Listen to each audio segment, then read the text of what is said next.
Formålet med øvelse er at planlægge og udføre en øvelse til bestemmelse af syreindholdet i citronsaft.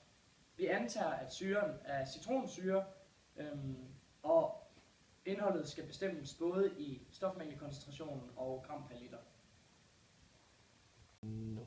Ser vi på strukturformlen for citronsyre, fremgår det, at citronsyre er en tripodsyre. Det ser vi på de 3 COOH-forbindelser, som altså gør det muligt for syren at frigive 3 hydroner. Vi vil finde vores mængde af citronsyre i citronsaft ved hjælp af titrering, hvor vi gør brug af basen natriumhydroxid. I reaktionsskemaet skal vi anvende vores viden om den her tripodsyre, som afgiver 3 hydroner, og dermed skal der bruges 3 OH-ioner. Så i reaktionen indgår altså citronsyre samt natriumhydroxid og udkommer samt basen natriumhydroxid og udkommer en base C6H5O7 og 3 vandmolekyler. Vi kan altså se ud fra vores reaktionsskema, at der til 1 mol citronsyre at 1 mol citronsyre er ekvivalent med 3 mol natriumhydroxid. I forsøget har vi lavet en titrering, og i titreringen har vi brugt apparaturlisten med natriumhydroxid, og så har vi brugt en filpipette og nogle metalstrips, en 24 brønd, magnetrør, ionbyttet vand, 1 liter sprøjte og noget fenol, flatalin og noget citronsaft. Med den her tegning viser vi så, hvordan forsøget har foregået. Vi starter med at have en 24 brønd, hvor vi har sat nogle metalstrips. Det er dem, vi har tegnet med rød. Så har vi sat 24 brønd ovenpå en magnetrør, og det er nemlig med til, at metalstripene så kan snurre rundt og lave en automatisk omregning af vores forsøg. Forsøget der har vi så brugt 0,1 ml citronsaft, og derfor har vi så brugt en finpipette, da det er et meget, meget lavt tal, og derfor skal det være meget præcis.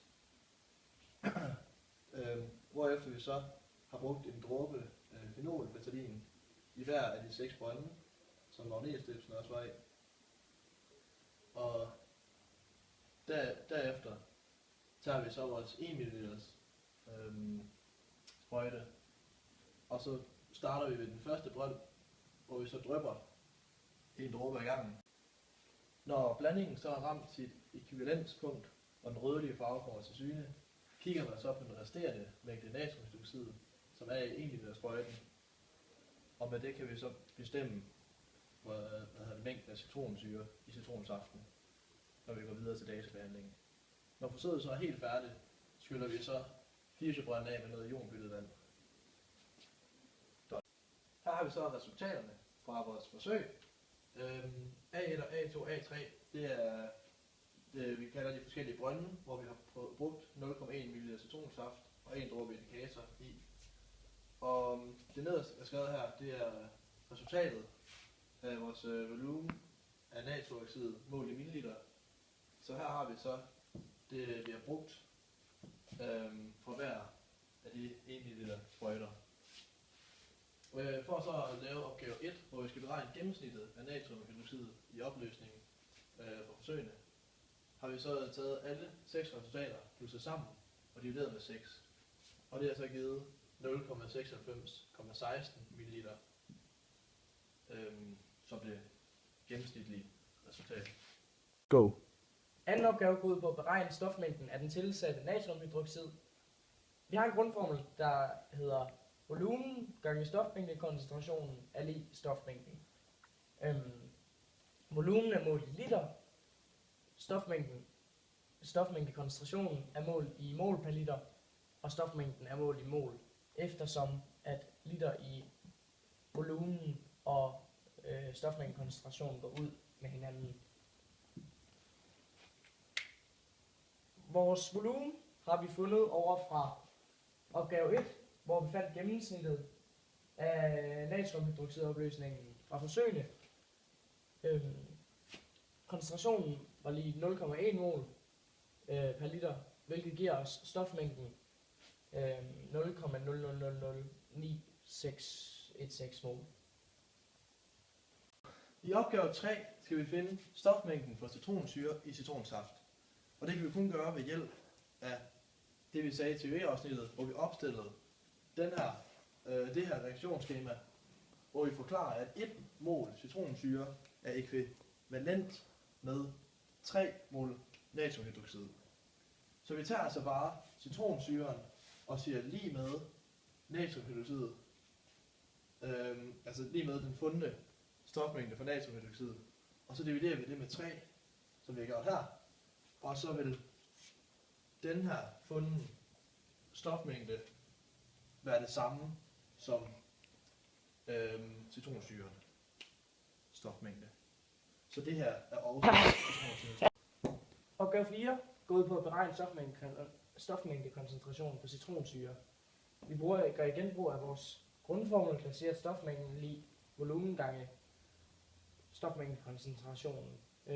Men vi isolerer så C, altså koncentrationen, ved at dividere med V på begge sider, og får dermed, at den netop fundne stofmængde for citronsyre divideret den tilførte citronsaft, og det vil give os koncentrationen af citronsyren i citronsaften.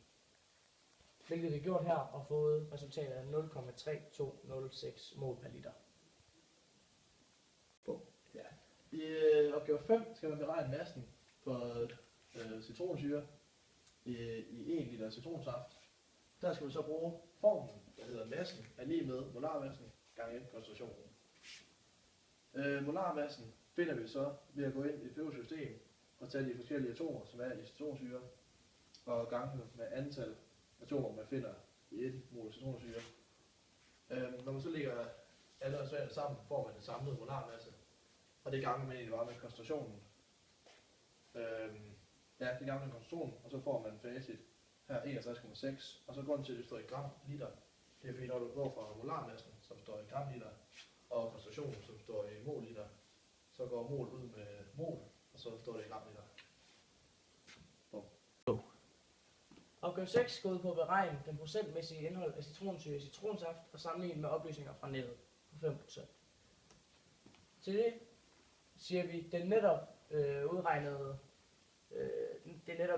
indhold af citronsyre per liter i citronsaft per liter divideret med de her 1000 gram per liter af citronsaft. Det ganger vi så med 100% for at få det opmålt til procent. Og 1 liter citronsaft indeholder altså 6,16% citronsyre. Til at sammenligne med oplysninger fra nettet har vi taget vores eget resultat på 6,16, fratrukket de 5%, som stod på nettet, og divideret det med 5. Og derefter ganget det med 100 for at igen få den procentmæssige afvigelse, som er på hele 23,2%, hvilket er en relativt stor afvigelse, faktisk en kæmpe stor afvigelse. Fejlkilder. De mest væsentlige fejlkilder, du kan støde på, er luftbobler i finpipetten og luftbobler i sprøjten. Luftbobler i finpipetten opstår f.eks. ved citronsaften, vi har med at gøre. Der kan være noget frugtkød, vi kan få det sidet frem. Det kan støde på og give nogle luftbobler, når vi suger væsken op. Og det samme kan ske, når vi bruger sprøjten i natriumhydroxid. Der er det nok bare mere, hvis man er for upræcis og trækker for hårdt op i sprøjten, så kommer der også nogle luftbobler. For lidt og for meget tilsætning af dråber, der mener jeg simpelthen, at det er så ekstremt svært at have med dråber at gøre, fordi der er så stor forskellig størrelse på dråberne. Og når du skal ramme det præcise ekvivalenspunkt, så kan det være totalt upræcist at have med dråber at gøre, da der er så stor forskel på dem. Og det fører så også til den næste fejlkilde med usikkerhed med de så små tal. Vi kan ud fra vores forsøg med citronsyre i citronsaft konkludere på vores formål, at koncentrationen af citronsyre i citronsaft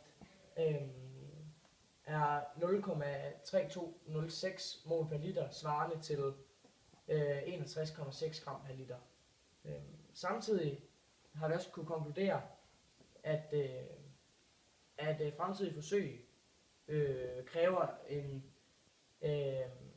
en mere nøjere